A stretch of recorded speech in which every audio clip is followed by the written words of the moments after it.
Yeah. Yo, what's up, world? It's Herbo, and you watching Rolling Out. Yo, Herb, what's good, brother? What's up, bro? How you Man, doing? brother, thank you so much for coming out today, man. It's an exciting time right now, right? Yeah. Yeah. PTSD is dropping soon? Yes, sir, man. Yes, sir. 228. Well, when is it again? 228. 228, yes, Yeah. sir. Now, I just want to jump right into this and really just kind of ask you a few questions about how, your life has been since you've been in the industry. It's been since 2017 when you dropped Humble Beats. Talk a little bit about how your life has changed from that point until now.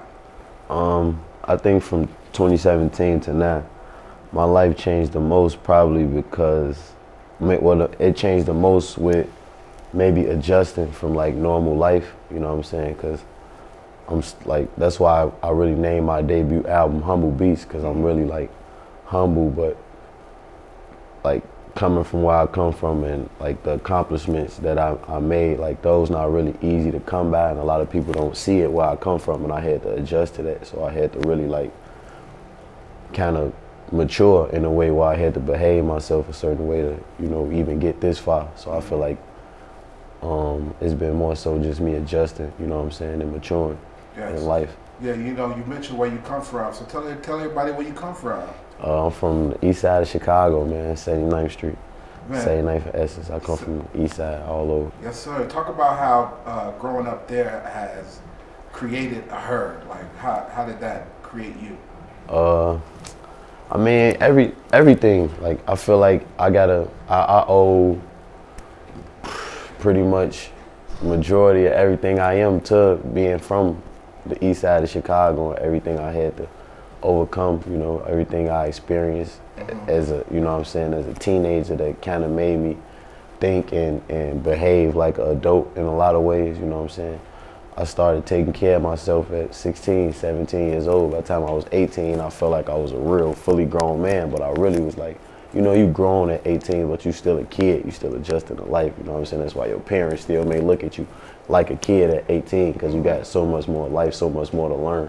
Yeah. And I feel like even though I had like maybe I wouldn't say the influences, but people in my life old enough that experienced life, I had to go out and learn on my own, you know what I'm saying, the hard way, So. For sure. I named the album PTSD because I wanted to shed light on my situation, and I like really acknowledging the fact that I had PTSD, and really spreading awareness that we don't even know that we suffering from this mental health disease in a sort where we get adjusted and we so immune to life where, we feel like being no stranger to death is normal, and that you may have to one day go to prison, and maybe one day do life in prison is normal, and that's having PTSD. And I feel like it started at a young age, I seen murders and was shot at being a teenager, so I wanted to really spread awareness to the first step to kind of like, my music is cause, effect, and solution. So the first step is really like spreading awareness and acknowledging the facts. Man, it was crazy, like, cause I learned more about it, through like I had gotten in a situation at court where I was arrested. So like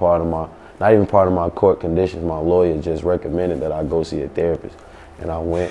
One session turned into 2 and a 3 and a 4, So it just went on from there, and really just kind of expressing it to somebody. I thought originally, like, why would I go to therapy and talk to somebody who probably don't even understand or don't even come from the same background that I come from, while I'm telling these things, and a lot of these heartfelt things, that's personal to me, to somebody that might not understand.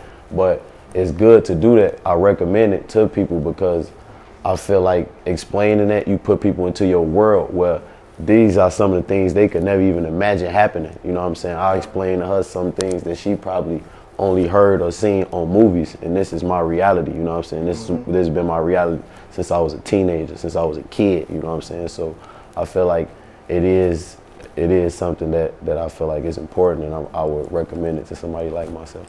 Now, just to, that was a topic I want to touch on. I might kind of shift the mood a little bit, but let's talk about Juice Wrld a little bit.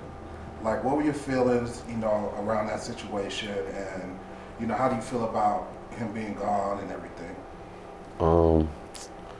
I mean, it's still unreal to me, like on a day-to-day basis. Like it's still like unbelievable. You know what I'm saying? I'm still literally like in shock thinking about it every day, and you see it. You know what I'm saying? Of course, like a kid like him, his legacy never gonna die. So you're gonna always see his face or hear his name pretty much every day.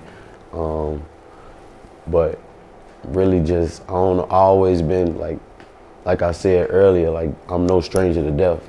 So I don't know, like I always been the type of guy that could adjust in the worst situation. So I would try to find meaning in the worst situations, you know what I'm saying? But I can't really find meaning to that, you know, like I don't know. It's like I guess they say the good die young, or like I don't know, you know what I'm saying? So I don't really speak on this situation much. I mean, everybody know I love him dearly. That was my little brother, and you know his legacy gonna live on forever. You know, you've done a lot of growing since 2017. You're a grown man, and you're a father now.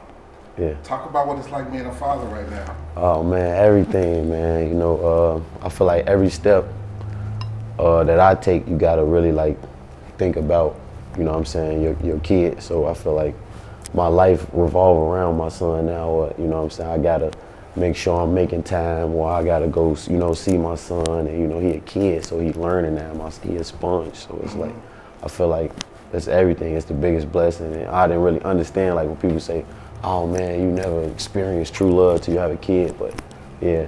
So yeah, Herb, thank you again so much for doing this, brother. For sure. PTSD 228, if you can take a moment, look into the camera, let the people know what you want them to know, and what's next for you.